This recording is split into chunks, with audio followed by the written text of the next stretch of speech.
नमस्कार, VK news देख रहे हैं आप और मैं हूं आपके साथ मयंक गौड़। पिछले कुछ समय से देश में एमएसपी समेत तमाम मांगों को लेकर किसान दिल्ली के विभिन्न बॉर्डरों पर प्रदर्शन कर रहे हैं। सुरक्षा बल उन्हें रोकने के लिए तमाम प्रयास भी कर रहे हैं। सरकार और किसानों के बीच में 4 बैठकें भी हो चुकी है, लेकिन ये सभी बैठकें बेनतीजा रही। सरकार ने एक बार फिर से किसानों को बातचीत के लिए बुलाया है, लेकिन बातचीत कब होगी किसी को नहीं पता। अब किसानों ने जो भी मांगे की है उनमें से मुख्य मांग है एमएसपी यानी कि मिनिमम सपोर्ट प्राइस। किसान चाहते हैं कि एमएसपी को कानून बनाया जाए और सरकार इस पर गारंटी दे। चौथी बैठक में सरकार ने कुछ उत्पादों को 5 साल के लिए एमएसपी पर खरीदने के लिए प्रस्ताव भी दिया, लेकिन एक दिन के इंतजार के बाद किसानों ने इस प्रस्ताव को सिरे से खारिज कर दिया। इस बीच अन्य कई मांगों को सरकार ने मान लिया है, लेकिन एमएसपी पर एक मजबूत फैसला नहीं ले पाई। ऐसे में सवाल ये उठता है कि साल 2020 में चलने वाले पहले किसान आंदोलन के बाद अब दूसरे किसान आंदोलन तक अब करीब 3.5 साल से सरकार एमएसपी पर कोई निर्णायक फैसला क्यों नहीं ले पा रही है? ऐसी क्या समस्या है और कहां दिक्कत आ रही है कि सरकार एमएसपी पर कानून नहीं बना पा रही है? जानने की कोशिश करेंगे इस वीडियो में।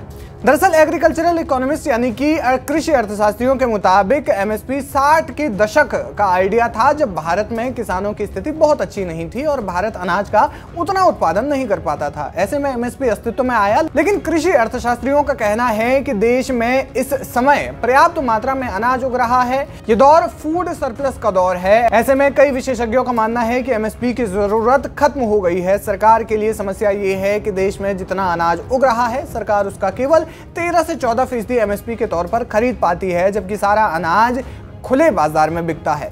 अनाज जो भी खरीदती है वो भी गोदामों में भरा हुआ है, जिससे सरकार बांट नहीं पाती। इसलिए सरकार ने मुफ्त अनाज की योजना भी शुरू की।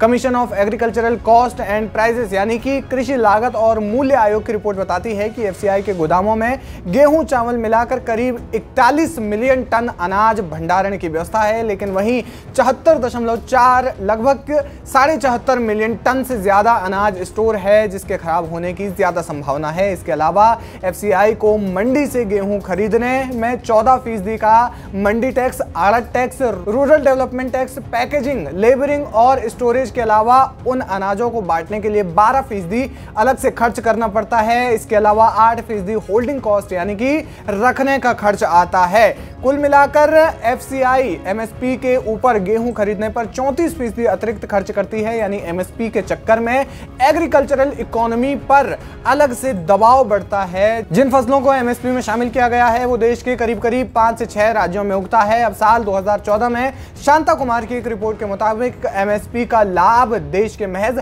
6% किसानों को ही मिला। ऐसे में बाकी 94% किसानों का क्या होगा? शांता कुमार की रिपोर्ट मोदी सरकार का एग्रीकल्चरल रिफॉर्म प्लान भी मानी जाती है, लेकिन सिर्फ यही एक वजह नहीं है। सबसे बड़ी वजह है देश की अर्थव्यवस्था पर पड़ने वाला बोझ। अगर सरकार 23 फसलों में से 16 को भी एमएसपी पर खरीदती है तो सरकारी खजाने पर 10 से 13 लाख करोड़ का अतिरिक्त बोझ पड़ेगा, ऐसा विशेषज्ञों का मानना है। आपको बता दें कि सरकार ने साल 2022-23 में एमएसपी पर फसलों की खरीद के लिए 2.28 लाख करोड़ रुपए खर्च किए, जो कुल कृषि बजट का 6.25% और एमएसपी फसलों की खरीद का सिर्फ 25% है। यही नहीं, अगर सरकार एमएसपी पर कानून बनाती है तो इसका सीधा असर ये होगा कि देश में महंगाई बढ़ जाएगी। कानूनी गारंटी देने के बाद सरकार को सभी फसलों को एमएसपी पर खरीदना ही होगा, चाहे उस अनाज की मांग हो या ना हो, जिसके लिए भारी भरकम रकम खर्च करनी होगी। जाहिर है कि रकम जुटाने के लिए सरकार टैक्स में बढ़ोतरी करेगी, जिसके लिए सरकार या तो किसी क्षेत्र का बजट कम कर देगी या फिर अन्य वस्तुओं की कीमत बढ़ा देगी। इसके अलावा उस प्रोडक्ट से बनी चीजें बाजार में महंगी हो जाएंगी। अब क्या आप इस बढ़ने वाली महंगाई को झेल पाएंगे? सवाल आपसे है, जवाब कमेंट बॉक्स में जरूर दें। वीके न्यूज, राष्ट्र के नाम।